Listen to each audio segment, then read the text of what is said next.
আমরা মাইক্রোসফট প্রোগ্রামের বা মাইক্রোসফট ওয়ার্ড প্রোগ্রামের ফাইল মেনু থেকে সর্বশেষ মেনু পর্যন্ত স্টেপ বাই স্টেপ বিভিন্ন কমান্ড গুলো আমরা আলোচনা করেছি। প্রতিটি কমান্ড কম বেশ আমাদের প্রয়োজন হতে পারে, বিশেষ করে গুরুত্বপূর্ণ যে সকল মেনুগুলো, ওই মেনুগুলো ভালোভাবেই বলা হয়েছে। যে সকল মেনুগুলো আমাদের তেমন একটা প্রয়োজন নেই বা সাপোর্ট যে মেনু, এই মেনুগুলোর মূলত কি কি কাজ কারা করে, এই বিষয়গুলো তুলে ধরা হয়েছিল।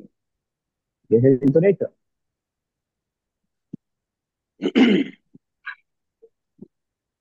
এখন আমাদের শেখার বিষয় হলো, এই যে কমান্ড গুলো আমরা আলোচনা করেছি, এই কমান্ড গুলো ছিল মূলত আমাদের বিভিন্ন ধরনের মেকআপ করার বিভিন্ন ধরনের টুল।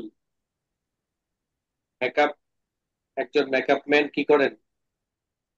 একজন মেকআপ ম্যান, বলেন, একজন মেকআপ ম্যান কি করেন? মেকআপ করে সাজায়। সে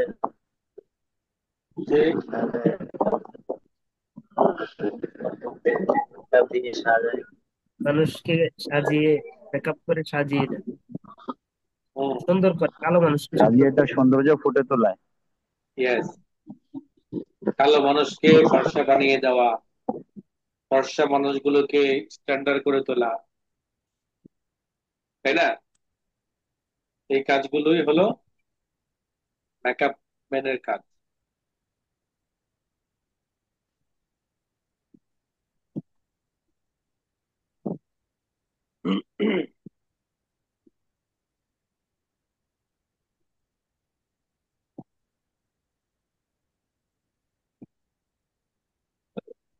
আজকে থেকে আমরা কে কতটুকু মেকআপ ম্যান হতে পেরেছি এই বিষয়গুলো জানবো।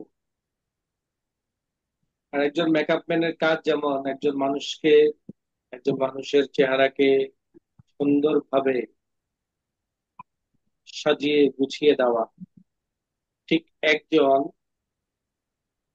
অফিস প্রোগ্রামার বা কম্পিউটার অপারেটরের কাজ হলো তার ক্লায়েন্টের কাজকে সুন্দরভাবে সাজিয়ে গুছিয়ে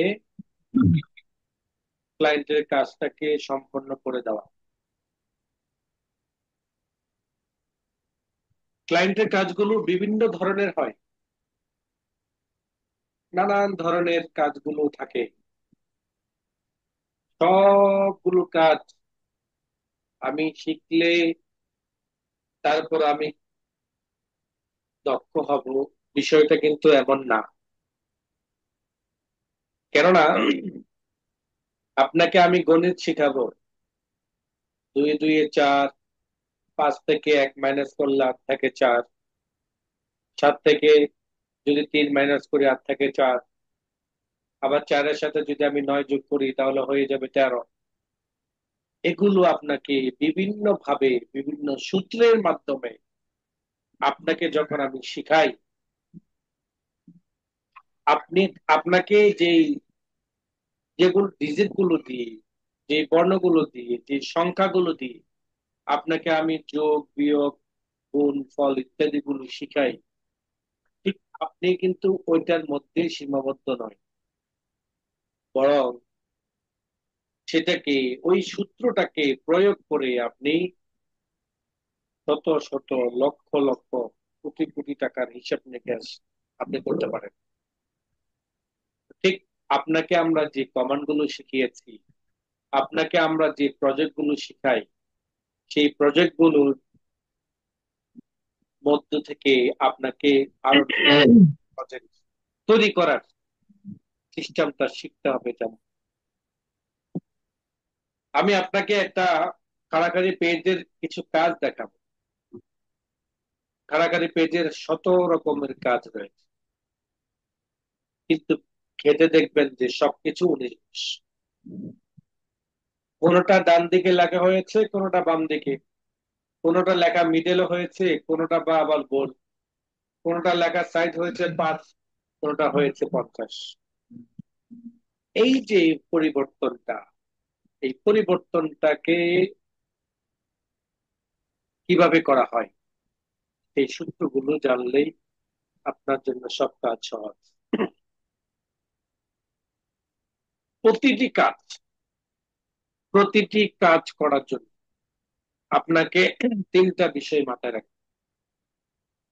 এক নাম্বার, আপনি যে কাজটা করবেন সেই কাজটা যদি নতুন হয়ে থাকে, তাহলে আপনি নতুন একটা ফাইল ক্রিয়েট করবেন। কিভাবে ফাইল ক্রিয়েট করে? ফাইল মেনু থেকে নিউ, আমরা জেনেছি। অথবা কিবোর্ড থেকে কন্ট্রোল এন এর মাধ্যমে আমরা নতুন ফাইল তৈরি করতে পারি। অথবা এই যে আমরা অ্যাক্সেস বার দেখতে পাচ্ছি নিউ, এটাতে ক্লিক করেও আমরা একটা নতুন ফাইল ক্রিয়েট করব। এটা হলো আমাদের নতুন ফাইল ক্রিয়েট করা। কোন ক্ষেত্রে আমরা নতুন ফাইল ক্রিয়েট করব? যখন আমাদের ওই প্রজেক্টটি সম্পূর্ণরূপে নতুন রূপে, সম্পূর্ণ নতুন বলতে আপনার একজন ক্লায়েন্ট, সেই ক্লায়েন্টের কাজ আপনার কাছে নতুন। আবার ওই ক্লায়েন্ট নেক্সট টাইম যখন আসবে, তখন হয়তোবা আপনাকে আপনার কাছে যে কাজটা করিয়েছিল সেই কাজটাকে মডিফাই করার জন্য আসবে। তখন কিন্তু আপনাকে নতুন ফাইল নয়, বরং পুরাতন ওই ফাইলটা খুলেই ওটাতেই মডিফাই, সংশোধন করতে হবে। সংস্করণ, এডিট ইত্যাদি কাজগুলো ওই ফাইলে। যদি সম্পূর্ণরূপে নতুন কাজ হয়, সেই ক্ষেত্রে নতুন ফাইল নেবেন, নাম্বার ওয়ান। নাম্বার টু,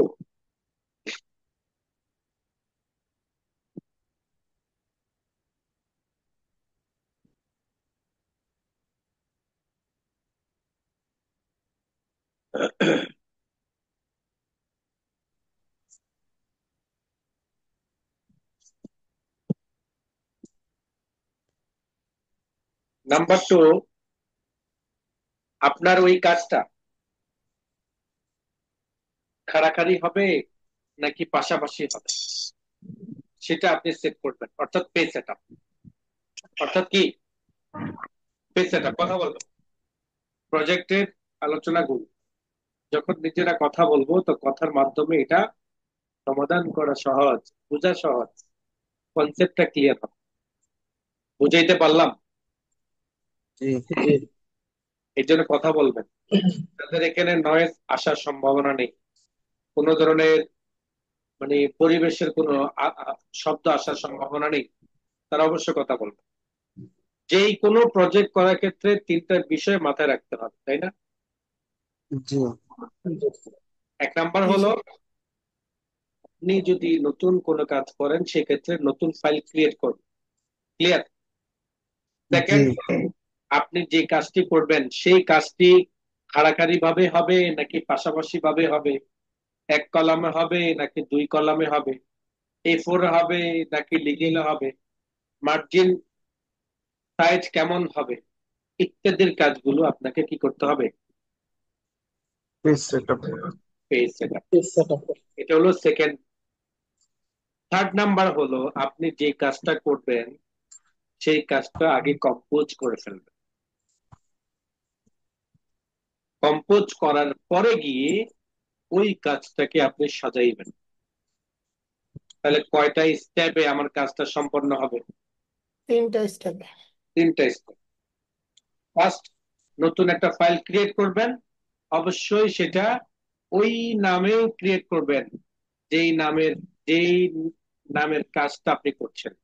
অর্থাৎ যে কাজটি করছেন সেই কাজটা তো একটা হেডলাইন আছে, আছে কিনা? আপনি যদি জি। চুক্তিপত্র করেন তাহলে অবশ্যই চুক্তিপত্রটাই হেডলাইন। আপনি যদি দোকান ভাড়ার ইয়া হয় তাহলে রেন্ট একার, এটা হতে পারে হেডলাইন। আপনি যদি টুলেট লাগান সেটা হেডলাইন হতে পারে। আপনি যদি কারো অ্যাপ্লিকেশন করেন তাহলে সেটা হেডলাইন হতে পারে। এভাবে হেডলাইন গুলো, হেডলাইন অনুযায়ী আপনাকে ফাইল ক্রিয়েট করতে হবে। অর্থাৎ ফাইলটা একটা নির্দিষ্ট নামে সেভও করে নিতে হবে। এটা হলো প্রথম কাজ। সেকেন্ড কাজ হলো পেজ সেটআপ। অর্থাৎ পেজটা কি, আপনার প্রজেক্ট কি খাড়াখাড়ি ভাবে প্রজেক্ট নাকি পাশাপাশি প্রজেক্ট, মার্জিন কেমন হবে, সাইজ কেমন হবে, ইত্যাদি কাজগুলো আপনাকে সেকেন্ড টার্মে শেষ করতে হবে। থার্ড টার্ম হলো কম্পোজ সেরে ফেলতে হবে। আপনি একটা শব্দ লিখেছেন, এটাকে মাঝখানে আনলেন, আর একটা শব্দ লিখলেন, এটাকে ডাইনে বামে আনলেন। এভাবে যদি আপনি কাজ করেন তাহলে সেই কাজের মধ্যে সময় লেগে যাবে অনেক। সেই কাজের মধ্যে সময় কি হয়ে যাবে? লেগে যাবে অনেক অনেক। এই জন্য আপনাকে যে কাজটা করতে হবে সেটা হলো কি, আগে কম্পোজ পোস্ট করতে হবে। পর কিভাবে এবার আপনি সেট করেন। যেমন একটা বায়োডাটা লিখছেন, সেই বায়োডাটা লেখার পরে বোঝা যাবে পেজ কি শেষ হয়ে যাচ্ছে নাকি পেজের অর্ধেক ভরাট হয়েছে, তাই না? লেখার আগে আপনি বুঝবেন এটা পেজ ভরাট হবে, এটা কি আপনি বুঝবেন বলেন? জি না। বুঝবেন না। তাহলে বোঝার জন্য আপনাকে যেটা করতে হবে এটা কি, আগে কম্পোজ করে ফেলতে হবে। কম্পোস্ট। আপনি যখন কম্পোজ করে ফেলবেন তখন আপনার লেখার ম্যাটার অনুযায়ী আপনি বুঝতে পারবেন লেখার সাইজটাকে একটু বড় করতে হবে নাকি একটু ছোট করতে হবে, লাইন স্পেসিং কমাইতে হবে নাকি বাড়াইতে হবে। বুঝতে পারলাম? এরপরে গিয়ে কোন হেডলাইনটা কোন সাইজ করলে সুন্দর হবে, এরপরে স্টেপ গুলোতে আপনি করবেন। তাহলে তিনটা স্টেপে গিয়ে আপনার কাজটা কি হবে? কমপ্লিট হবে। আপনার কাজটা তিনটা স্টেপে সম্পন্ন হবে। যেমন আমরা একটা বায়োডাটা করতে চাই, কি করতে চাই? বায়োডাটা। বায়োডাটা মানে জীবন বৃত্তান্ত, মানে সিভি, কারিকুলাম ভিটা।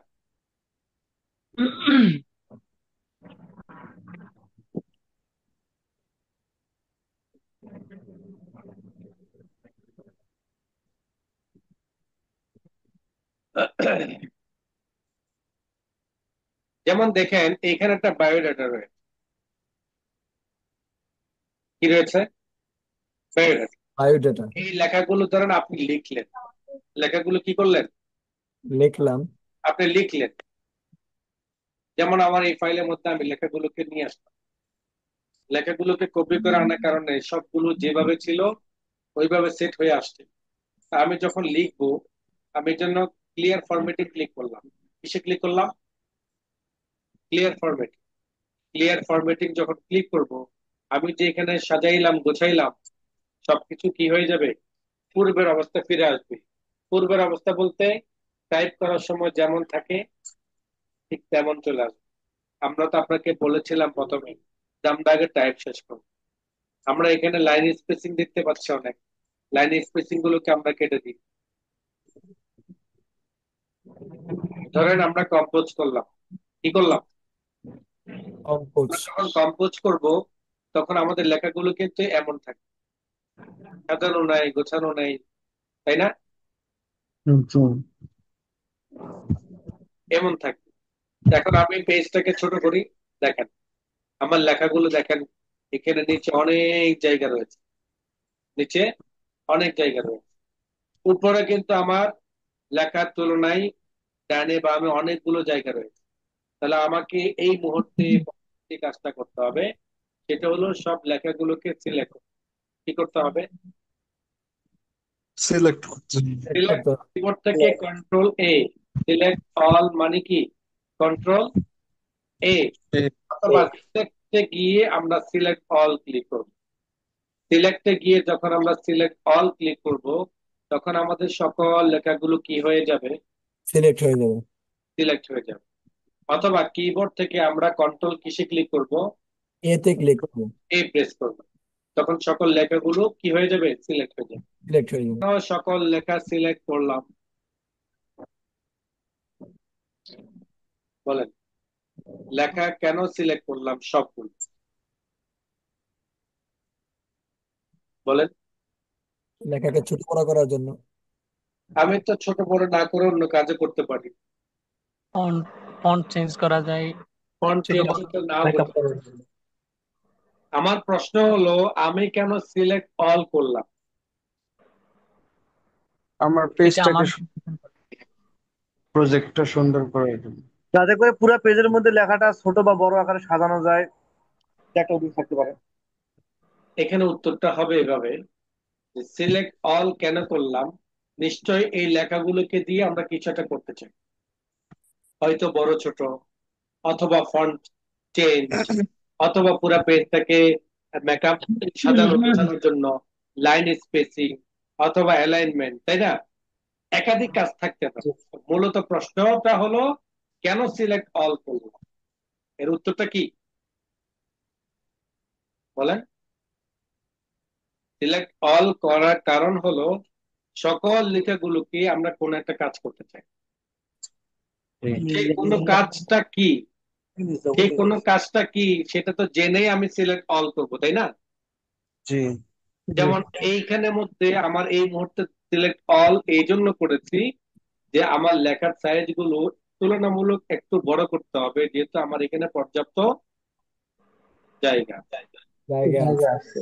তাহলে আমি এই জন্য সিলেক্ট করলাম, ধরে নেন এটা আমি করে নিলাম 12 সাইজ।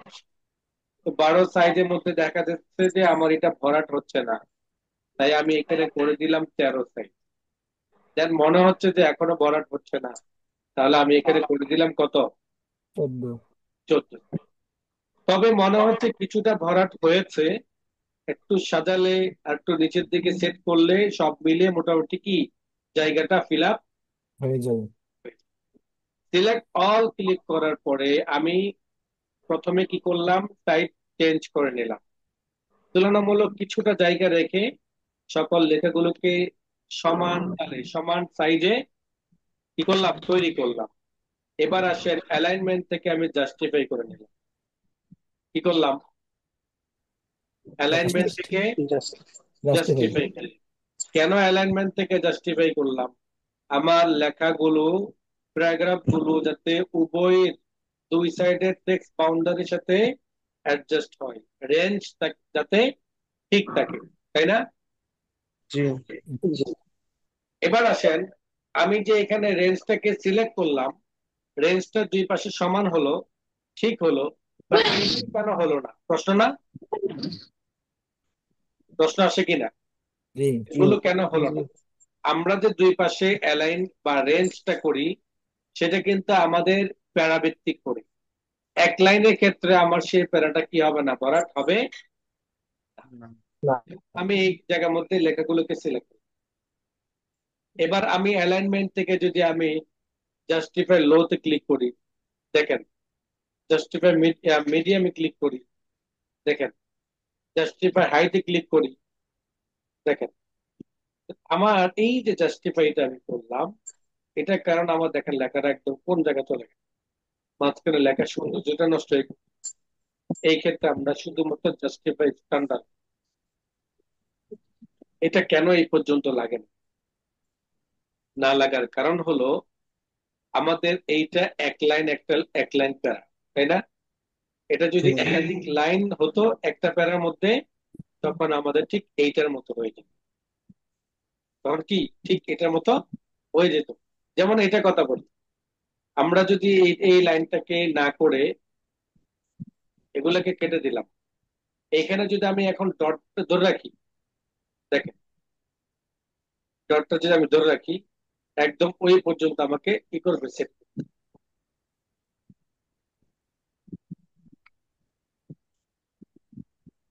এভাবে আমরা আমাদের একাধিক লাইনের প্যারাগুলোকে এইভাবে অ্যালাইনমেন্ট বা রেঞ্জটাকে আমরা ঠিকভাবে করতে পারি। আসেন শুরু দিক থেকে আসি। প্রথমে বায়োডাটা, লেখাটা কি হেডলাইন নাকি সাব হেড নাকি মূল ম্যাটার, কোনটা? হেডলাইন। লেখা হেডলাইন। মূল ম্যাটার। step থাকে, কয়টা স্টেপ? 3টা স্টেপ। হয়তো হেডলাইন থাকে, না হলে সেই হেডলাইনের অধীনে সাব হেড থাকে, অথবা মূল ম্যাটার থাকে। মূল ম্যাটার মানে হলো মূল লেখাগুলো। একটা যেই কোনো প্রজেক্ট বা যেই কোনো বইয়ের মধ্যে আপনি 3টে স্টেপের ম্যাটার পাবেন, 3টে স্টেপের লেখা পাবেন। একটা পাবেন কি হেডলাইন, আরটা হলো সাব হেডলাইন, হেডলাইন, আরটা কি মূল ম্যাটার। ম্যাটার। দেখেন আমার এই জায়গার মধ্যে মূল মূল হেডলাইন কোনটা? বায়োডাটা। বায়োডাটা। হেডলাইনটা তুলনামূলক মিডলে হয়, তাই আমি অ্যালাইন থেকে সেন্টার ক্লিক করলাম, তাই না? হেডলাইনটা জি। তুলনামূলক একটু বড় হয়, তাই আমি সাইজ গুলোকে আর একটু বড় করে নিলাম। স্যার ওই বায়োডাটাকে কি ওই ট্যাপের মাধ্যমে সরানো যাবে না? বুঝি নাই। ওই যে বায়োডাটা যেটা আপনি ওই মাঝখানে নিয়ে গেলেন, এটা কি মানে ট্যাপ দিয়ে সরানো যাবে কিনা? আপনি ট্যাব দিবেন কেন সেটা হলো আগে বিষয়। ট্যাবটা কেন দিব আমরা? জি জি। আমরা ট্যাবটা কেন দিব বলেন। ওই যখন আমরা রেঞ্জ মার্জিনের মধ্যে যখন ইয়ে করা হয়, তখন তো রেঞ্জ ট্যাপের মাধ্যমে সেখানে সঠিক জায়গায়। আপনি যদি ট্যাব দেন, এই একটা ট্যাব দিলাম, এই একটা ট্যাব দিলাম, এই একটা ট্যাব দিলাম, আরেকটা ট্যাব জি দিলে দেখা গেছে আমার আরেকটা সাইডে চলে যাবে, মিডলে না। জি অথবা জি। এই একটা ট্যাব কম দিলে আমার বাম সাইডে, মিডলে না, মিডলে আসছে, না না না, আসেনি। আসে নাই। তাহলে আমি ট্যাব দিয়ে নিয়ে যেতে পারছি ঠিকই, কিন্তু আমার এই লেখাটা একদম পুরো সেন্টার থাকতে হবে। সেই জি সেন্টারের জন্য যদি আমি সেন্টারে ক্লিক করে সরাসরি নিয়ে যেতে পারি, তাহলে ট্যাবের মাধ্যমে অসম্পূর্ণ কাজ কেন করব? জি, শুক্রিয়া। এই হলো বিষয়। এবার আসেন হলো লেখাটাকে তুলনামূলক একটু বড় করতে হয়, তাই আমি বড় করেছি। তুলনামূলক একটু হাইলাইট করতে হয়, তাই আমি বোল্ডে ক্লিক করলাম। তুলনামূলক অন্যান্য লেখার নিচ থেকে এই লেখাটাকে আরেকটু সৌন্দর্য বৃদ্ধি করার জন্য নিচে একটা আন্ডারলাইন ব্যবহার করতে হয়, তাও আমি ব্যবহার করলাম। তাহলে দেখেন, এই একটা লেখার মধ্যে কয়টা কমান্ডের মাধ্যমে আমার লেখাটা সৌন্দর্যটাকে আমি আনলাম। চারটে, চারটে point। তাহলে দেখেন, এই চারটা কমান্ড যদি আমার জেহেনে না থাকে, তাহলে আমি এই সৌন্দর্যটা কি বানাইতে পারবো? জি না।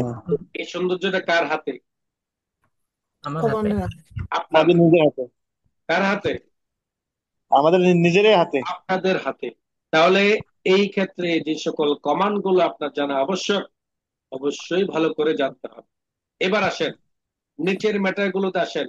পোস্ট অ্যাপ্লিক ফর্স, এখানে একটা রেঞ্জ করতে পারেন আপনি। কি করতে পারেন? রেঞ্জ। রেঞ্জ। এটা একটা অফিসের জন্য সে একসাথে দুইটা জিনিস কাজ করছে। Number one application, number two তার বায়োডাটা। মানে সে কোন একটা পোস্টের জন্য অ্যাপ্লিকেশন করছে, বুঝতে পারলাম? এই জায়গার মধ্যে আমার দুটো জিনিস শেখার বিষয় আছে। এক নাম্বার, আমার এই যে ডট ডট গুলো রয়েছে না,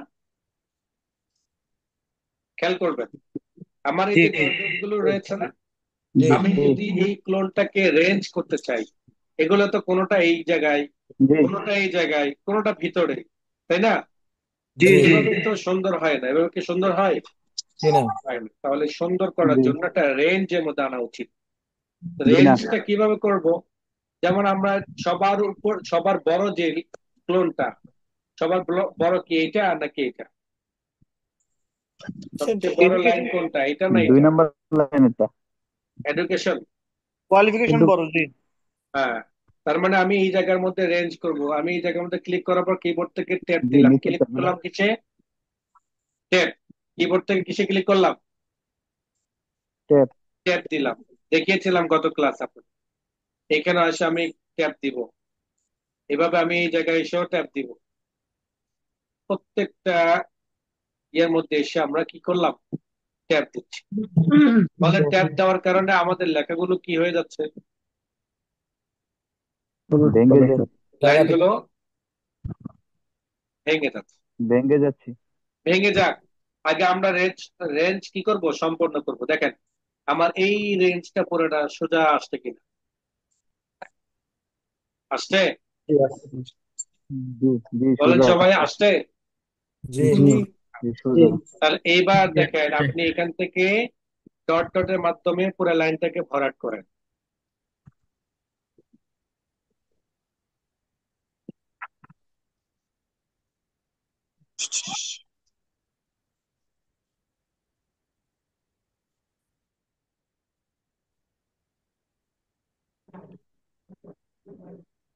এভাবে আপনি ডট ডট দিয়ে কি করবেন? লাইনগুলোকে ভরাট করবেন। বারাট করব।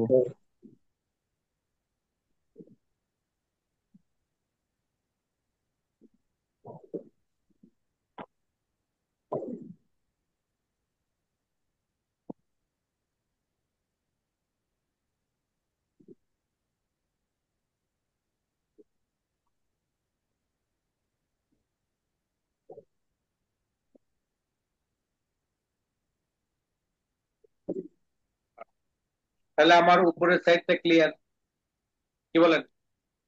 উপরের সাইডটা এখন দেখতে সুন্দর দেখা যায় কিনা? জি জি জি জি উপরের এই এতটুকু অংশ দেখতে সুন্দর দেখা যায় কিনা? জি দেখা যায়। কিসের কারণে? জি জি ট্যাব ট্যাব দিয়ে সবগুলো রেড সমান করার ট্যাবের কারণে। কারণে। তাহলে আমি এই জায়গার মধ্যে মনে হচ্ছে যে একটু ট্যাপ দিলে সুন্দর হয়। এই জায়গার মোবাইল নাম্বার এই জায়গায় এটা মিল আছে, কিন্তু ন্যাশনাল আইডি ডান দিকে চলে গেছে। এটা মনে হচ্ছে এই জায়গাতে সুন্দর বদলে সেট করে সুন্দর হয়। তাই আমরা এখানে কি করে নিলাম, দেখে শুরুতে নিয়ে আসলাম। এই জায়গাতে যদি আপনি ট্যাপ দিতে চান দিতে পারেন, রেঞ্জ করতে পারেন।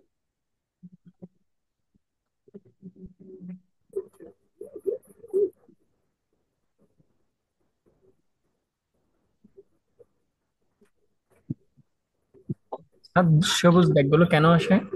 লাল দাগ আসে তো ভুল হলে। এটা একটা কনফিউজ। জি একটু হালকা।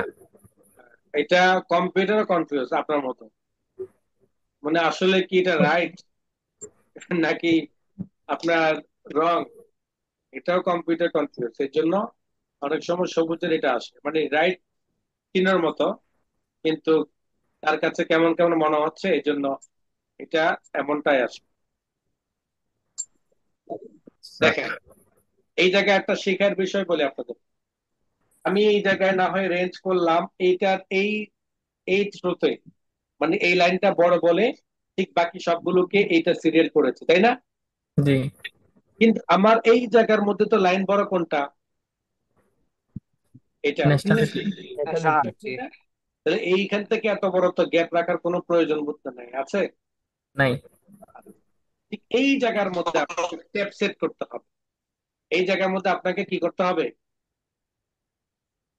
ট্যাপ সেট করতে হবে। ট্যাপ কি করতে হবে?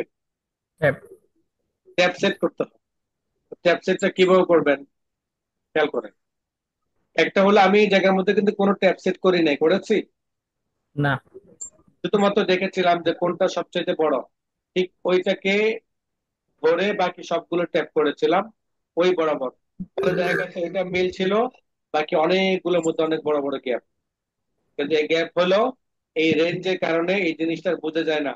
এটা বোঝা যাচ্ছে যে না জিনিসটা সুন্দর হয়েছে, তাই না? এখন দেখেন এই জায়গার মধ্যে এত বড় গ্যাপ রাখার কোনো ফায়দা নেই। তাহলে আমি কি করব? এই তিনটা লাইনকে সিলেক্ট করব। কি করব? তিনটা লাইন সিলেক্ট লাইন করা। সিলেক্ট করে এই যে আমি এখানে দেখতে পাচ্ছি ট্যাব, লেফট ট্যাব। আবার যদি ক্লিক করি সেন্টার ট্যাব। আবার যদি ক্লিক করি রাইট ট্যাব। এই রাইট ট্যাবটার মধ্যে আমরা ঠিক আমরা কোন জায়গার মধ্যে বসাতে চাই, যদি বলে যে এই জায়গার মধ্যে বসাতে চাই, এই জায়গাটা ক্লিক রাইট ট্যাব। আবার খেয়াল কর, আমি বর্তমানে পাচ্ছি কি right tab. Right tab. Click করি তখন হবে সেন্টার ট্যাব। Centre tab. হ্যাঁ, তো এভাবে অনেকগুলো ট্যাব এখানে আসবে। একটা একটা ক্লিক করলে আপনি আবার পূর্বের অবস্থায় লেফট ট্যাবে আসেন। এবার ঠিক এই বরাবর আপনি এই বরাবর এই জায়গাতে ক্লিক একটা ট্যাব। আপনি যে এই জায়গার মধ্যে একটা ট্যাব সেট করলেন, শুরুতে একটা ট্যাব ব্যবহার করেছেন না আপনি? জি মানে আপনি তো এই জায়গার মধ্যে একটা ট্যাব ব্যবহার করলেন কিন্তু ট্যাব সেট করেন নাই। একটা হলো কিবোর্ড থেকে ট্যাব ব্যবহার করা, আর একটা হলো রোলারের মধ্যে ট্যাব সেট করা, মানে কতটুকু দূরে গিয়ে রেঞ্জটা তৈরি হবে। এটার জন্য আপনাকে প্রথমে যে কাজটা করতে হবে সেটা হলো এই জায়গার মধ্যে আপনাকে একটা ট্যাব তৈরি, এই জায়গার মধ্যে একটা ট্যাব তৈরি করলাম। এর মধ্যে আমরা আরেকটা ট্যাব তৈরি, খেয়াল করুন। আমি এই মুহূর্তে যে ট্যাব গুলো একটু হার্ড মনে হবে আপনাদের কাছে, একটু দেখলে বুঝতে পারবেন যে এটা আসলে ইজি। দেখেন, এই যে আমরা এখানে একটা ট্যাব সেট করলাম, এই কারণে আমরা মিডলে আরেকটা ট্যাব সেট করব। তো এই ট্যাবটা কিন্তু অ্যাকসেপ্ট করার জন্য পূর্বের ট্যাবটাকে ফিক্স করে দিতে হবে। তাই আমার এই রেঞ্জের সাথে আমি এটা সেট করে দিয়েছি এই তিনটা লাইনের ক্ষেত্রে। তাহলে বাকি এই দুটা ক্ষেত্রে আমার এখানে একটা ট্যাব আছে, দুটো ট্যাব আছে কিনা? জি তাহলে এই ট্যাবটা আমি কোন জায়গায় নিব দেখেন। আমি যদি এটাকে একটু বাম দিকে নিতে চাই তাহলে নিতে পারি। পুরোটাকে সিলেক্ট করার পরে এবার দেখেন বাম দিকে নিয়ে যেতে চান কতটুকু নিয়ে যান, যাচ্ছে রেঞ্জটা ঠিকভাবে হচ্ছে। জি সমানই হচ্ছে। হ্যাঁ, যতটুকুর মধ্যে আপনি, কিন্তু আপনি যে ট্যাবটা সেট করেছেন এই ট্যাবটা যদি আপনি সেট না করতেন তাহলে গ্যাপ থাকতো অনেক, তাই না? জি গ্যাপ থাকতো অনেক। এই ট্যাবটা কিভাবে সেট করে এটা আপনাকে শিখতে হবে, কারণ এই জায়গার মধ্যে অনেকেই হিমশিম খান। কেমন হিমশিম খান যে আসলে কিভাবে সেট করে হচ্ছে না, মানে উলট পালট হয়ে যাচ্ছে এমনটা মনে হয়। প্রথম প্রথম হবে, আপনার মতো আমি একদিন ছিলাম, কিন্তু আজকে আমি যেখানে আসছি এটাও মেহনতের ফসল। আপনি যখন মেহনত করবেন তখন আপনিও আমার থেকে ভালো হতে পারবেন, আরো এক্সপার্ট হতে পারবেন। তাহলে আমি উপরে একটা সাইট সুন্দরভাবে সাজাইলাম, আমার এই সাজানোর মধ্যে আমার অফিস বস বাধ্য হবে আমার এই জিনিসটার প্রশংসা করতে। বুঝতে পারলাম? আপনি যে প্রতিষ্ঠানে কাজ করবেন ওই প্রতিষ্ঠানে যখন এই ধরনের একটা কাজ করে দিবেন তখন তিনি প্রশংসা করতে বাধ্য হবেন, কেননা এগুলো অ্যাডভান্স লেভেলের কাজ। এই ট্যাবের কাজগুলো আসলে সবাই পারে না। ম্যাক্সিমাম মানুষ অটো ভাবে পারে, অটো এইটার মাধ্যমে টেবিল করলো, টেবিলটা সেট করলো, কালার করলো, লেখাটাকে বোল্ড করলো, এগুলো এইসব টাইপের কাজগুলো খুব কম সংখ্যক পারে। যারা পাবলিকেশন সেক্টরে কাজ করেন, যারা প্রফেশনাল লেভেলের এই অপারেটর পদে আছেন, এই শ্রেণী ব্যক্তি, বাকি নর্মালি অন্যান্য পোস্টের লোকগুলো খুব কমই পারেন, বলা যায় যে পারে না বললেই চলে। তাহলে আজকের ক্লাসে যে ট্যাবটা আপনি দেখলেন এটা আপনার কাছে প্রথম পর্যায়ে একটু কঠিন হলেও এটা এখন বুঝতে পেরেছেন যে এখানে ট্যাব গুলো সেট করা যায়। ফলে ট্যাব সেট আমি যে কয়টা ক্লিয়ার। জি এবার আসেন সাইলেন্ট করে, এবার আসেন নিচের টেক্সট বক্সটাকে, টেবিলটাকে আমরা সেট করি। এই অফ করেন সোহেল ভাই। এটাকে ধরে আমরা এদিকে টান দিলাম, টেবিলটাকে টেক্সট বক্সকে কিভাবে বড় ছোট করতে হয় আমরা কিন্তু শিখেছিলাম।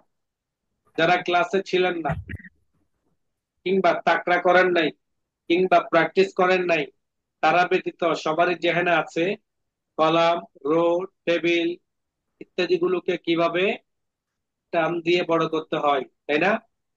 আমি আমার এই জায়গার মধ্যে এটাকে বড় করলাম, দেন তুলনামূলক আমি এটাকে কি করতে চাই, একটু বোল্ড করতে চাই, কেননা এটা হলো নিচের লেখাগুলো শিরোনাম। কি বলেন? এটা হলো নিচের লেখাগুলো কি শিরোনাম। তাই আমি তুলনামূলক একটু ভিন্নতার জন্য কি করলাম, একটু ভিন্নতার জন্য কি করলাম, বোল্ড। বোল্ড করলাম, বোল্ড করা। আমার যাতে বোঝা যায়। তাহলে এই যে পর্যন্ত আমাদের ক্লিয়ার উপরের সাইড। আসেন নিচের সাইডে, নিচের সাইডের মধ্যে দেখা যাচ্ছে যে পার্মানেন্ট অ্যাড্রেস।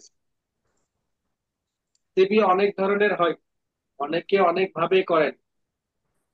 এই যে আমি এই এডুকেশনের মধ্যে অথবা এডুকেশনের পূর্বে কিন্তু আমি পার্মানেন্ট অ্যাড্রেসটাকে বসাইতে পারি, বলেন বাড়াইতে পারি কিনা? তা আমরা জি নিয়ে যাই এটাকে, এটাকে কাট করলাম, এডুকেশনাল উপরে আমরা এটাকে পেস্ট করে দিলাম। দেন এই জায়গায় যদি আমরা রেঞ্জ করি, এই রেঞ্জটাকে ধরে যদি আমরা ফরম্যাট পেইন্টারে ক্লিক করে এটার উপর ক্লিক করে দিই তখন এটাও সেট হয়ে যাবে। এবার দেখেন আমি এই জায়গার মধ্যে এটাকে যদি সোজা দিই তখন কি হবে, পার্মানেন্ট অ্যাড্রেস দুইবার হয়ে গেছে, তাই না?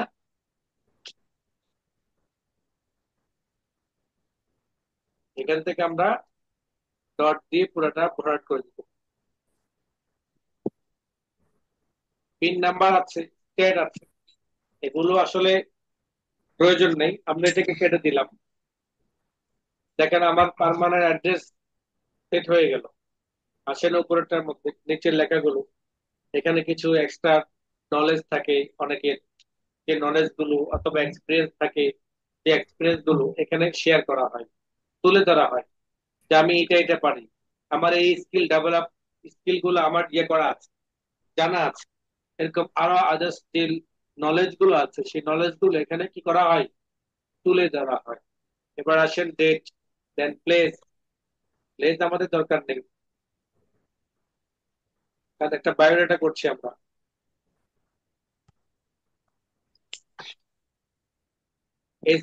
এটাকে আমরা কিবোর্ড থেকে ট্যাব বাটন দিয়ে ডান দিকে সেট করতে পারি, কারণ ম্যাক্সিমাম সিগনেচার গুলো ডান পাশে হয়।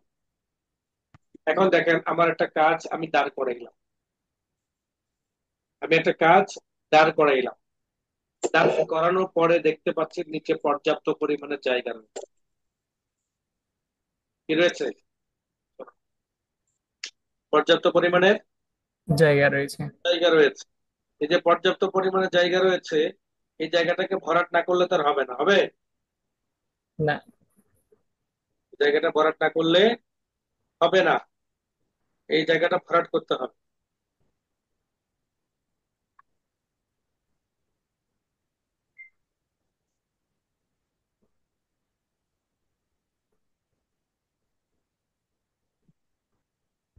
ভরাটটা কিভাবে করতে হবে বলেন?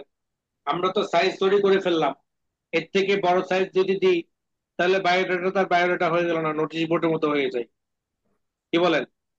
12 থেকে 14-15 পর্যন্ত সর্বোচ্চ সাইজ দেওয়া যায় একটা অ্যাপ্লিকেশনের।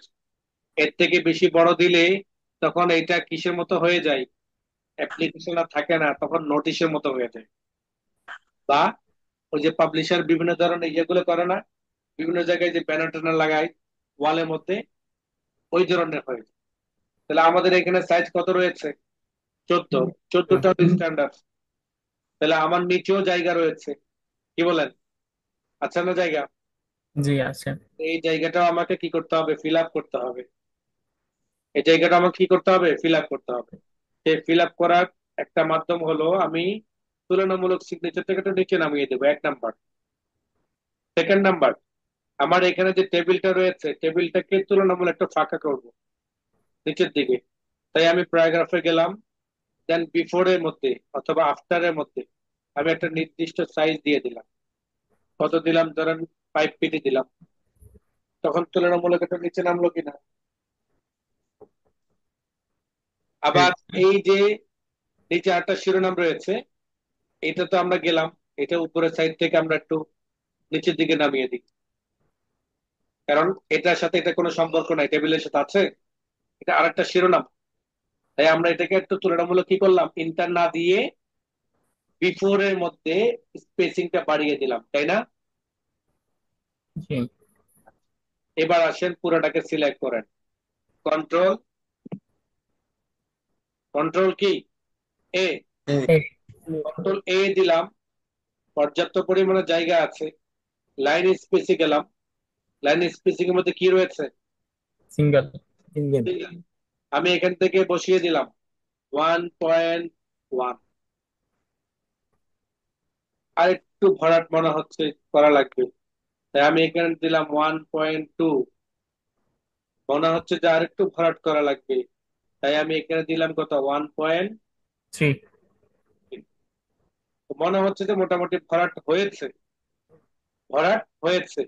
কিন্তু সিগনেচারটা একটু, এই যে মিডলে যে গ্যাপটা আছে, সেই গ্যাপটাকে কিভাবে ম্যানেজ করবেন? ডিলেট দিয়ে, ডিলেট দিলে এক লাইন করে কি হবে, উপরের দিকে মাইনাস হবে। এখন আপনি প্রিন্ট প্রিভিউতে ক্লিক করেন, এই দেখেন আপনার একটা কাজ তার হলো, আপনার একটা কাজ কি হলো, তার হলো। কমপ্লিট। এত সময় ধরে যে পরিশ্রম করে একটা জিনিস দাঁড় করিয়েছেন, সেই জিনিসটার ফলাফল আপনি এখন দেখতে পাচ্ছেন। পরিশ্রম কিন্তু কম যায় না আপনার, তাই না?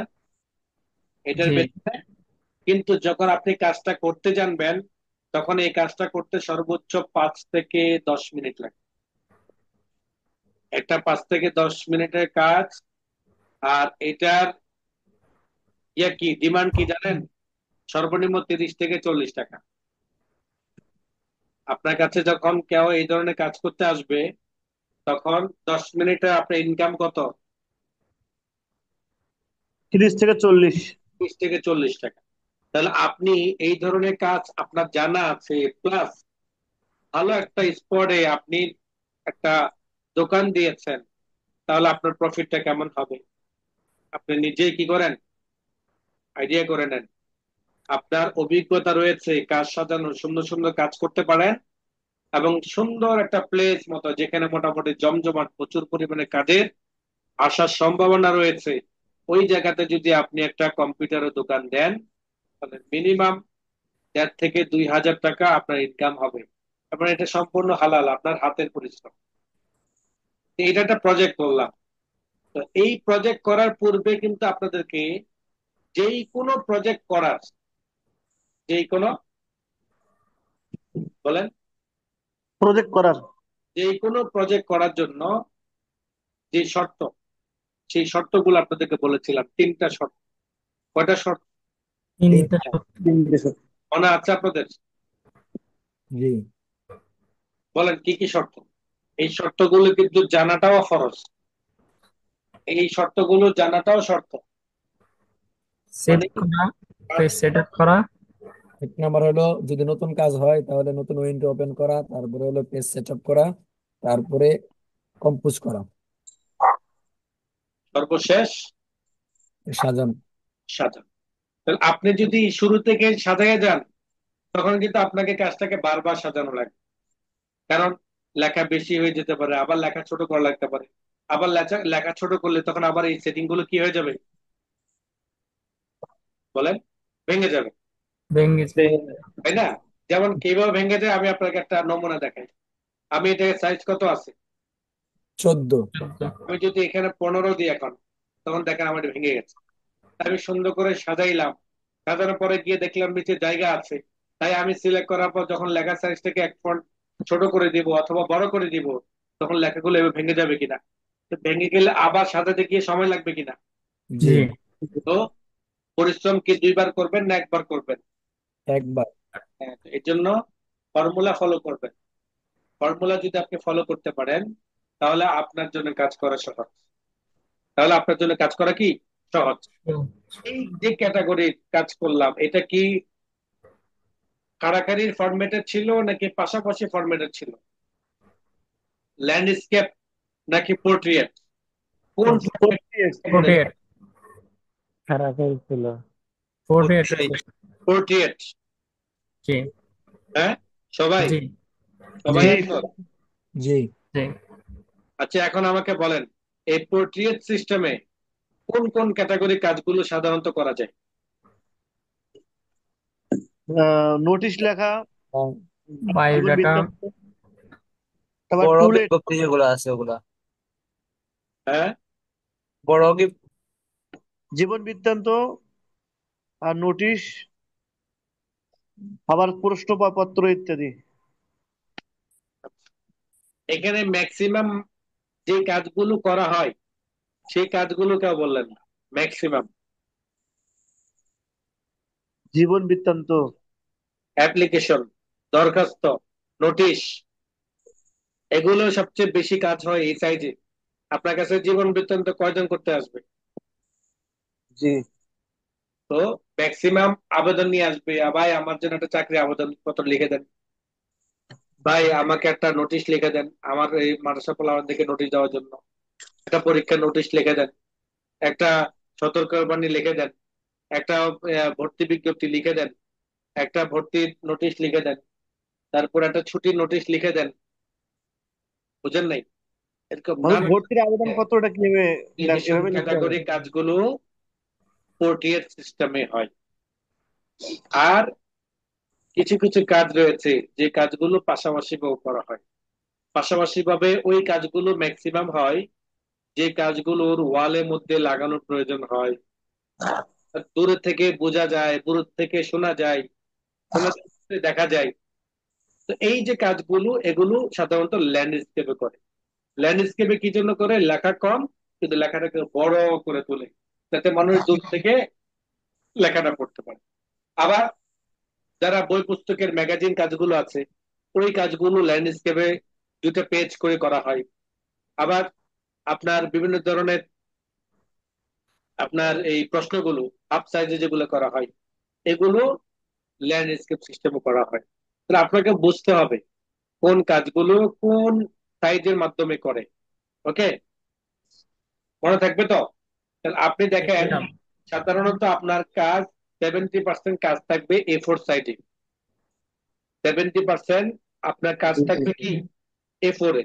তো সেই A4টা কখনো খাড়াখাড়ি ভাবে হতে পারে, কখনো পাশাপাশি ভাবে হতে পারে। কি 30% অথবা 20% কাজ আপনার হবে হলো স্ট্যাম্প, অথবা আপনার অন্য কোনো সাইজে, অথবা পেজ সাইজে, অথবা আপনার স্ট্যাম্পের সাইজে। এগুলোতে ম্যাক্সিমাম কাজগুলো আপনাকে কোন সাইজে হবে? A4। A4 size. A4 সাইজে। বাজারে ফটোকপির দোকানে গেলেও আপনি A4 পাবেন, আবার আপনার প্রিন্টারের জন্য কাগজ কিনতে গেলেও সেটাও A4। তো ম্যাক্সিমাম দেখবেন যে A4, খুব কম সংখ্যকই রয়েছে চুক্তিপত্র বা স্ট্যাম্পের সাইজ গুলো ব্যবহার করা হয়। ওকে, জি ইনশাল্লাহ। সবাই ক্লিয়ার? হয়তো ওই যে চাকরির আবেদন যে করে সেখানে সব এই সাইজ। এখন আপনার হোমওয়ার্ক কি? আপনার হোমওয়ার্ক হলো আপনি এইভাবে বায়োডাটা গুলো করবেন। দুই তিনটা বায়োডাটা দুই তিন ধরনের করবেন। 4 নাম্বার হলো একটা অ্যাপ্লিকেশন করবেন A4 সাইজের মধ্যে। সুন্দর করে একটা দরখাস্ত আপনি লিখবেন। কিভাবে লিখবেন? কৌমিয়ত ক্লাবের গ্রাফিক ডিজাইনের কোর্স করতে আগ্রহী, বা গ্রাফিক ডিজাইনের ভর্তি করানোর জন্য একটা আবেদন। বুঝতে পেরেছেন সবাই? এই বিষয় ফরম্যাট থাকবে। একটা আবেদন পত্র লিখবেন বরাবর বরাবর কৌমিয়ত ক্লাব, আপনি কি আপনার শিক্ষা বিভাগ বা শিক্ষা পরিচালক, কৌমিয়ত ক্লাব, অস্থায়ী কার্যালয়, ঢাকা, বাংলাদেশ, বিষয় গ্রাফিক ডিজাইন, নতুন বেচে ভর্তির আবেদন। এরপর একটা আবেদন লিখবেন, নিচে আপনার স্বাক্ষর, আপনার বেচ, আপনার আইডি নাম্বার দিয়ে সুন্দর করে প্রত্যেকে একটা করে কি করবেন? আবেদনপত্র। আবেদন করবেন। যাদের আবেদন আমরা দেখতে পাবো, হয়তো বা আমরা গ্রাফিক্স এর মধ্যে তাদেরকে চান্স দেওয়ার ব্যাপারে কি অগ্রাধিকার দিব। জি আজকের ইনশাল্লাহ। মতো সবাই একটা করে বায়োডাটা প্লাস একটা করে দরখাস্ত। সেই দরখাস্তটা কি যেমন তেমন করে দিলে হবে না। আপনি অ্যাপ্লিকেশন। আপনার কাজটাকে আপনি কোনভাবে সুন্দরভাবে ফুটিয়ে তুলতে পারছেন কিনা সেটার উপর নির্ভর করবে আপনাকে আমরা গ্রাফিক্সে নিব কিনা, আপনার কাজে রুচি আছে কিনা, আপনি সুন্দর একটা কাজ দিতে পারেন কিনা। গ্রাফিক্স এর জন্য রুচি লাগে। যাদের রুচি রয়েছে কাজে সুন্দর করার, তাদের গ্রাফিক্সটা সবচাইতে মানে বেস্ট একটা কোর্স। বলা যায় যে এটার মাধ্যমে তার অনেক উন্নতি হয়। এই জন্য প্রত্যেকের কাছে গিয়ে থাকবে যারা গ্রাফিক্স কোর্সে ভর্তি হতে আগ্রহী, এটার উপর একটা দরখাস্ত লিখে সবাই গ্রুপের মধ্যে, অর্থাৎ আমাদের কমিট ক্লাবের গ্রুপে পোস্ট করবেন রিভিউ সহ। আজকে ক্লাস এই পর্যন্ত, কারো কোনো প্রশ্ন থাকলে করতে পারে। আর আবেদনপত্রকে ইংরেজিতে